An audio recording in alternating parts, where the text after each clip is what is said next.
I was the director of special projects for the LA Unified School District. And that meant that anything that came into the district that was outside of the box, they gave to me because they didn't know what to do with it, the bureaucracy. But it got to the point where I just needed to make a change. I wanted to come home to this community, which I called home, and really get engaged here. So I went to the boss one day, who was the deputy superintendent. They were sort of grooming me to become a superintendent. And I said, you know, this is not what I want. I really want to go to my community and work there. So sure enough, they gave me San Pedro Community Adult School. It was the best thing that ever happened to me in my career. And I was there 11 years, and it turned my life around. And I really got to know the community then, because we had students that represented every aspect. The thing about adult education is all the students are there because they want to be.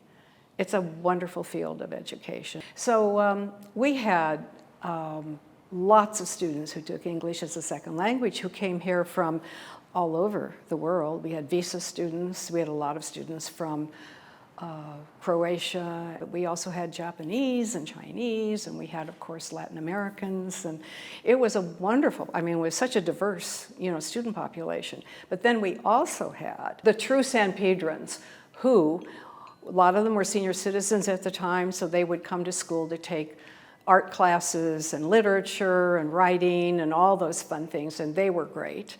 And then we had many high school dropouts, and that's what turned my life. I just felt for these kids who had gotten as far as 11th grade, and they ended up dropping out because they never learned their basic skills. And we had set up a whole new education system at the adult school when I came. And it was the idea, look, we can't pretend these kids know how to read and write anymore, because they're just going to keep failing. So we started giving them assessment tests when they came. And most of them said, oh, all I need is U.S. government. Well, you remember U.S. government and advanced English. Those were not easy classes in high school. And so we said, well, unfortunately, you can't take those right now. We're going to put you in a reading lab, and you're going to build your reading skills, and you're going to build your math skills, because we tested them for all of that. And they understood. They understood. Somebody was finally knowing who they really were and cared that they learned. And it wasn't easy. And I remember when we had our first graduating class, I was in tears as we walked down the aisle of the Warner Grand Theater, and all those young people and the older people were all on stage getting there. We had 100 of them who got their high school diplomas. It's just very touching.